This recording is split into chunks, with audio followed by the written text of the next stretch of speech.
देखो हम लोग आज 9 क्लास के अध्याय 1 पढ़ रहे हैं। पाठ का नाम है वास्तविक संख्याएं, जिसको इंग्लिश में बोलते हैं रियल नंबर्स।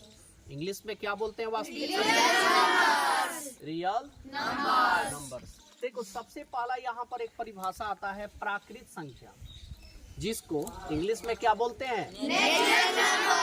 Natural numbers. ठीक है, ये समझो पहले कि नेचुरल नंबर्स होता क्या है।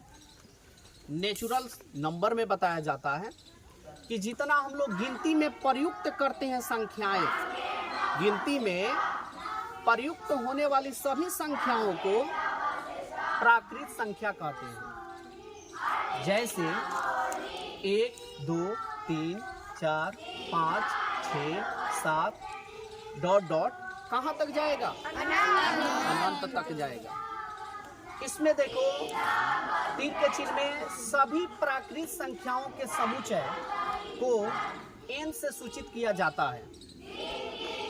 आगे तीर का चिन्ह है, सबसे छोटी प्राकृत संख्या 1 होती है तथा सबसे बड़ी प्राकृत संख्या ज्ञात नहीं है। अगला इसमें आता है क्वेश्चन 2 नंबर, पूर्ण संख्याएं, जिसको इंग्लिश में बोला जाता है होल नंबर्स। क्या बोलते हैं इंग्लिश में? Whole number. इसमें बताया जाता है कि प्राकृत संख्याओं के परिवार में, प्राकृत संख्याओं के परिवार में जब शून्य को शामिल कर लिया जाता है, प्राकृत संख्याओं के परिवार में जब शून्य को शामिल कर लिया जाता है तो प्राप्त परिवार या उस सम्मिलित परिवार को पूर्ण संख्याएं कहते हैं। क्या कहते हैं? पूर्ण संख्याएं। पूर्ण संख्या को किससे सूचित करते हैं? W से सूचित करते हैं। इसके बाद सबसे छोटी पूर्ण संख्या कौन सी होती है? जीरो होता है। और सबसे बड़ी पूर्ण संख्या ज्ञात नहीं है। अगला क्वेश्चन आता है हम लोग का पूर्णांक, जिसको इंग्लिश में इंटगर्स पढ़ते हैं। क्या पढ़ते हैं? इंटगर्स।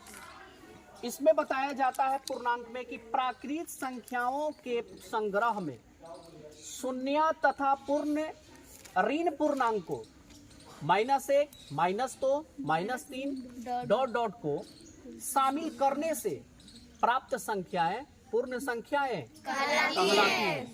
जैसे ... -3, -2, -1, 0, 1, 2, 3, 4। इसको कौन से संख्या बोलते हैं? पूर्णांक संख्या कहते हैं। पूर्णांक संख्या को किससे सूचित किया जाता है? Z के द्वारा सूचित किया जाता है। Thank you.